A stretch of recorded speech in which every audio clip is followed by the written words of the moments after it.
Very promising. You're fine.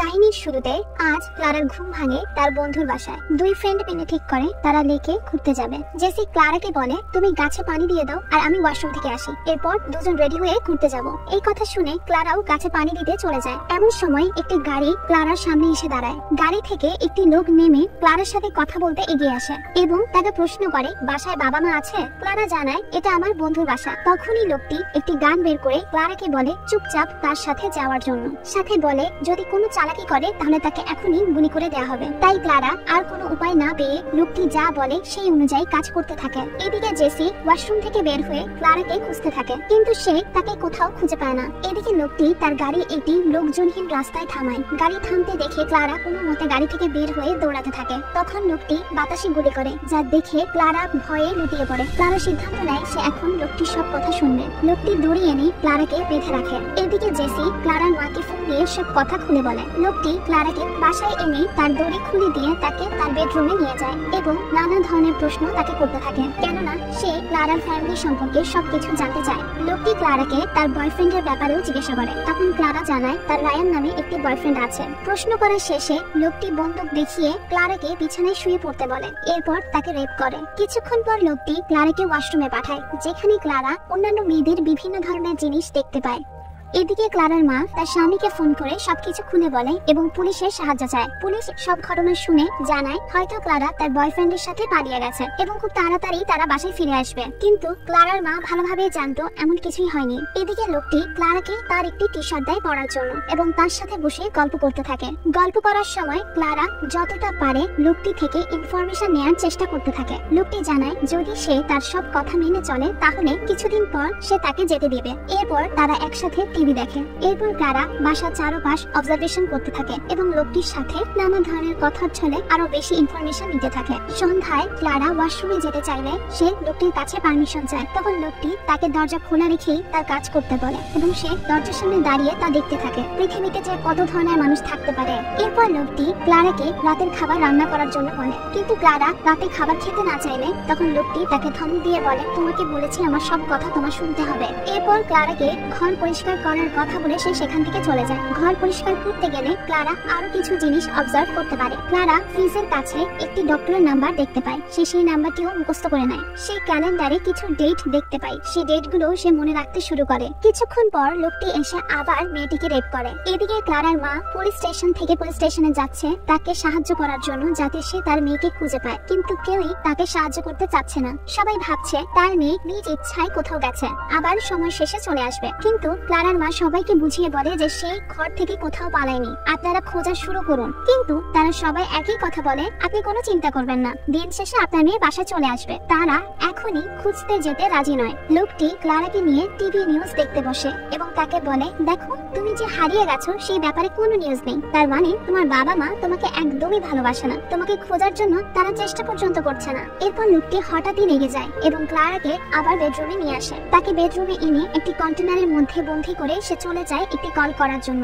সেই কন্টেনারের মধ্যে ক্লারার দম বন্ধ হয়ে আসতে থাকে। সে চিৎকার করতে থাকে আর ছটফট করতে থাকে তাকে বের করে দেওয়ার জন্য। কিছু সময় পর লোকটি এসে ক্লারাকে সেই বক্স থেকে বের করে আনে এবং বলে সে যদি কোনো চিৎকার করে তাহলে তাকে এখনই গুলি করে দিবে। এসব বলে লোকটি সেখান থেকে চলে যায়। কিছু সময় পর লোকটি আবার ফিরে আসে মেয়েটিকে শান্ত করার জন্য। সে ক্লারাকে একটি মেডিসিন দেয় যাতে ক্লারা কিছুটা শান্ত হতে পারে। রাতে ক্লারা লক্ষ্য করে লোকটি একটি বক্স খুলছে। লোকটি যখনই দেখতে পায় ক্লারা দেখছে তখনই সে বক্সটি লুকিয়ে রাখে। এরপর সে রুমে এসে ক্লারাকে বিছানায় শুয়ে পড়তে বলে। তার হাত দুটো চেইন দিয়ে বেঁধে সে ঘুমিয়ে পড়ে। সকালে ক্লারার লোকটির আগেই ঘুম ভাঙে। ঘুম থেকে উঠেই সে কোনো মতে নিজের হাত ছাড়িয়ে ঘর থেকে বের হয়ে আসে। এরপর শুরু হয় তার পালানোর পালা। রাস্তায় এসে সে একটি গাড়ি দেখতে পায়। গাড়িটির কাছে গিয়ে সে সাহায্য চায় তাকে পুলিশ স্টেশনে নিয়ে যাওয়ার জন্য। পুলিশ স্টেশনে এসে ক্লারা পুলিশকে বলে তার কিডন্যাপ হয়েছিল এবং সে সেখান থেকে পালিয়ে এসেছে। তার নাম তাদেরকে জানায়। তখন পুলিশ অফিসাররা জানতে চায় তার সাথে কি ঘটেছে। ক্লারা তাদেরকে জানায় গতকালকে একটি অচেনা লোক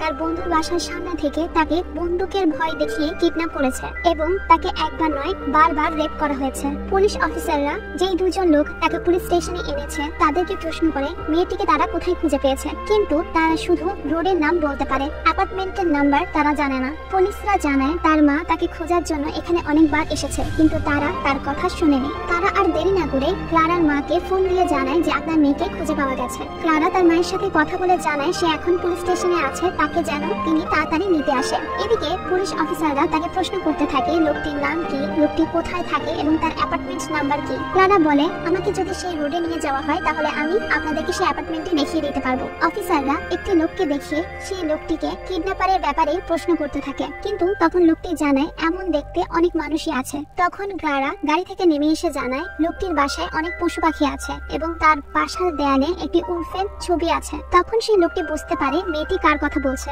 তখন লোকটি তাদেরকে সেই বাসার সামনে নিয়ে যায়। এদিকে ক্লারার মা পুলিশ স্টেশনে চলে আসে মেয়ের খোঁজে। ক্লারা তার মাকে দেখে কান্নায় ভেঙে পড়ে। অফিসাররা অ্যাপার্টমেন্টে ঢুকে লোকটিকে খুঁজে পায় না, কিন্তু বাসা সার্চ করে তারা অনেক কিছুই খুঁজে পায় যা প্রমাণ করে লোকটি আসলে কিডন্যাপার। ক্লারা অফিসারদেরকে যা যা সে লোকটির বাসায় অবজার্ভ করেছিল এবং লোকটির সাথে গল্প করার সময় যেসব ইনফরমেশন সে পেয়েছে সবকিছুই লোকটির ব্যাপারে পুলিশ অফিসারদেরকে বলতে থাকে। সে জানায় লোকটি নেভিতে পড়াশোনা করেছে এবং তার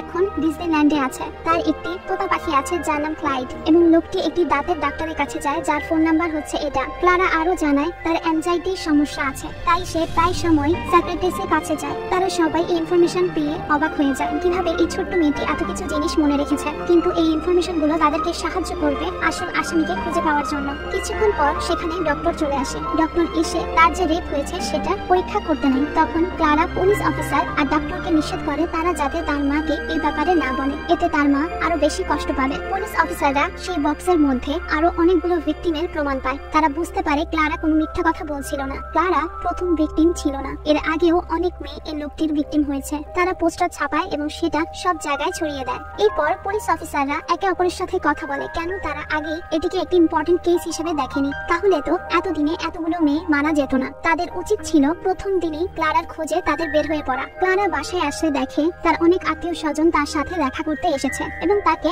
সাহস দিচ্ছে, সাপোর্ট করছে, কিন্তু ক্লারা এসব করোনা চায় না, তাই সে সেখান থেকে বের হয়ে আসে। কিছুক্ষণ পর সে পুলিশ অফিসারের সাথে কথা বলে। পুলিশ অফিসার তাকে স্ট্রং থাকতে বলে। ক্লারা তার মায়ের সাথে কথা বলার সময় বলে আজ সন্ধ্যায় আমি রায়ানের সাথে দেখা করতে যাব। তখন তার মা তাকে এই কাজ করতে নিষেধ করে। তখন ক্লারা কিছুটা রেগে বলে কেন সবাই আমার সাথে এভাবে ব্যবহার করছে, সবাই কেন আমাকে এভাবে করুণার চোখে দেখছে, মনে হচ্ছে আমি আসামি। আমি এসব চাই না, আমি ভালোভাবে আগের মতো বাঁচতে চাই। এদিকে লোকটির ওয়াইফের সাথে পুলিশরা দেখা করলে তার ওয়াইফ জানায় তার মতো মানুষ হয় না, সে খুবই ভালো একজন স্বামী। সে বলে সে বিশ্বাসই করতে পারছে না তার স্বামী এমন কিছু করতে পারে, কিন্তু সে জানে না এখন তার হাজবেন্ড কোথায় আছে। তখন লোকটির বোন এসে পুলিশদেরকে জানায় কিছুদিন আগে লোকটি তাকে ফোন করেছে এবং সে জানে এখন সে কোথায় আছে। পুলিশরা লোকটির বোন থেকে সবকিছু জেনে সেখানে তখনই চলে যায় তাকে অ্যারেস্ট করার জন্য।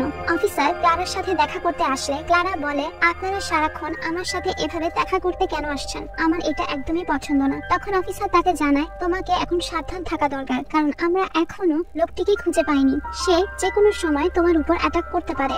অফিসার তাকে আরো বলে সে তোমাকে শুধুমাত্র কিডন্যাপ করেনি, তোমার আগেও অনেক মেয়েকে সে কিডন্যাপ করেছে এবং তাদের সবাইকে সে মেরে ফেলেছে। এসব কথা শুনেও ক্লারা ভয় পায় না। সে অফিসারকে বলে আপনি আপনার কাজ করুন। এদিকে অফিসাররা জানতে পারে লোকটি সেই জায়গা থেকে পালিয়ে গেছে। অফিসাররা এখনো লোকটিকে খুঁজে যাচ্ছে।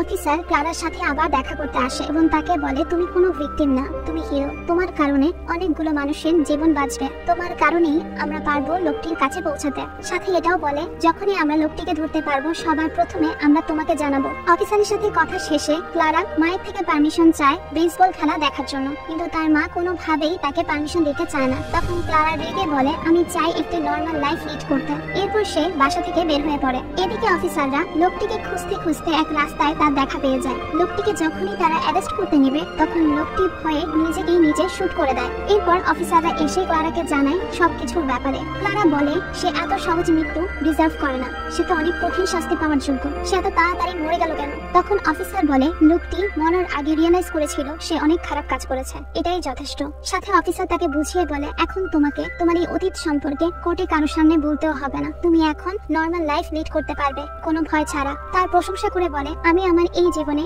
এত সাহসী মেয়ে আগে কখনো দেখিনি, তুমি আসলেই একজন হিরো। আমাদের গল্প এখানেই শেষ।